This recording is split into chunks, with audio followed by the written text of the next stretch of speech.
Don't use basic 3-4 word sentences in CELPIP writing. These are killing your marks. If you're still using words like, I'm looking forward to talking to you, I hope you're well, how are you, I have a complaint, you are doing extremely basic sentences. But worry not, in this video, we're going to discuss 10 sentences that are basic, and those are the versions most people use. We're going to turn them into the advanced versions using these 10 simple techniques that you can start implementing right away. They are extremely easy. Now, before we get started, remember to go from basic to hyper advanced sentences, you can employ any of these strategies, not just 1 or 5 or 7, but all 1 to 10. Now, let's start with the first one. Here's a basic sentence. I went to the store. Here's the advanced sentence, and here we're using the help of punctuation with comma placement that is going to help make this fancy. So instead of I went to the store, we're going to say I went to the store to get some essentials, giving some detail, and comma before and, without delay, hurried home. Now, why is there a comma before and? It's a common question. When the point you're making after and is different from what was initially said, you put a comma. But we never do a comma after and. Why we're doing a comma after and here is because you see this word without delay.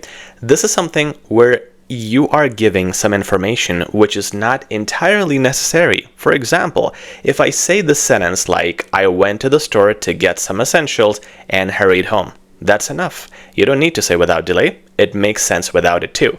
So by putting commas here, it's almost like you're putting parentheses or brackets and giving an extra piece of information. So this extra piece is conveyed with your use of commas before and after instead of brackets, and you have a comma here too before and, showing your ability to separate clauses and pieces of information, which is what advanced writers do. So again, on our way to getting a CLB 10, let's look at our second sentence. Basic sentence, she likes pizza. Advanced sentence, you just want to make it complex. How? She likes pizza because, now you add a because, it reminds her of her childhood summers in Italy. This is not just a vocab lesson. This is something that helps you in task response, because a lot of the times, people miss the reasoning. We mention a point, but in speaking and writing, we never explain why. By saying because, so, and, hence, therefore, whenever you add these kinds of examples and extra details, you're adding more description, which helps your task response. And for the purposes of your vocabulary, adding a because makes it another clause, and the first clause is already there. So 2 clauses make this a complex sentence. We have a complete lesson on complex sentences. Check it out on YouTube, HZad Education Complex Sentences. Now let's go into our sentence number 3. It was cold outside, but you could make it better. Just add semicolons. When you add this powerful tool, you are hyper advanced and 10 times better than normal candidates. It was cold outside, semicolon, the wind bit at our faces like tiny needles. Semicolon gives you the chance to elaborate further. So you're giving more information, adding more content to your initial description. Whenever you do this with a semicolon, you're giving another clause in the sentence, being advanced, and only the most academic writers use semicolons, and that can easily be you. The fourth basic sentence is, the dog chased the cat. Simple. Now, make it advanced. All you got to do, instead of active, go passive. The cat was chased by the dog. Simple. So, active sentences are 90% sentences we see in the exam. All you got to do is make some passive. The examiner marking scheme for CELPIP writing constantly screams at you, give me a range, give me a broad range of grammatical structures, sentence structures, and vocabulary. If you are just doing active sentences and no passive, you're not giving them the range they're looking for. Simple fix. Sentence number 5. He studied hard. Now, what you want to do is add a connector here. He studied hard, therefore, he passed the exam with ease. So this is a result, and you can say multiple things here: consequently, hence. You could also do other types of connectors in the middle of sentences, like for example, for instance. You could also add a connector like and, but make it advanced, like furthermore, moreover. And you can use opposing connectors too, like however, nonetheless, nevertheless. All these connectors, when used in the middle of the sentence, make this yet again a complex sentence, gives you more variety. And here you can also use these big connectors with semicolon, connector, and comma. Don't ever do it with the small connectors like and, so, and because. For them, we don't need a semicolon because it can be continued in the same flow. But semicolon and a major connector signals that this is another point within that sentence, but we're adding it with expertise. Semicolon, connector, and the next sentence. Now, when I say variety, what this means is you do this here once in one paragraph. If you have a concluding sentence to do in the next paragraph, then make another sentence in the next paragraph. So what you would do is you would show the examiner, I can do a connector within the same sentence, and look at my next paragraph. I can do a connector in a new sentence, and that's your variety. Okay? Remember that key lesson. Number 6. I am tired. Simple sentence. Change it in a figurative language. Here's what I mean. I'm utterly drained. So utterly, adverb, again, using adverbs adds to your range of vocab, but it's also adding the description. It's using that language which gives you marks in the examiner marking scheme where it says use idiomatic expressions. Let's see this figurative language a little more. As if the weight of the entire day has collapsed on my shoulders. This is not real. The weight has not really collapsed, and it's not literally your shoulders.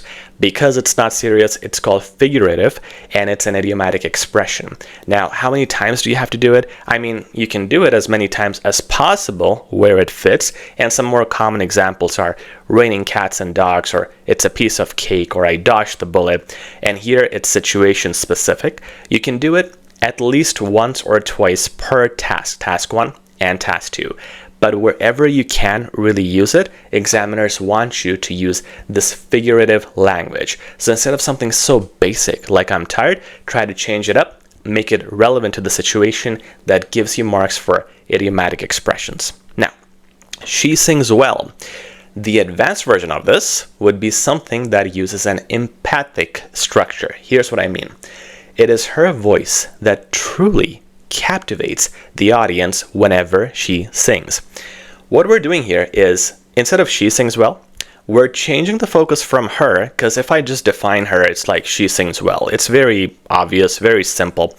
But I want to emphasize, it is her voice. This thing, this one thing that I'm picking, I'm emphasizing the quality of this. It is her voice, this thing that, and then what it does, that truly captivates the audience whenever she sings. Now, whenever she sings is an addition. We didn't have that here, but whenever you can describe things more in a more descriptive fashion, it's always going to be appreciated. So make sure to make one thing the focus. It is this thing, like how we talk to people and we say, you know, all you need, bro, is this. So that's what we're trying to pick here. It is her voice, this one thing, and that does this whenever she sings. Sentence number 8. We waited a long time. Okay, simple sentence. Now you could use something precise. Again, it's about adding details. This is not hard to do. We waited for hours. Be specific instead of a long time. For hours. Now that's enough in this lesson. That's what I'm trying to show you in this sentence.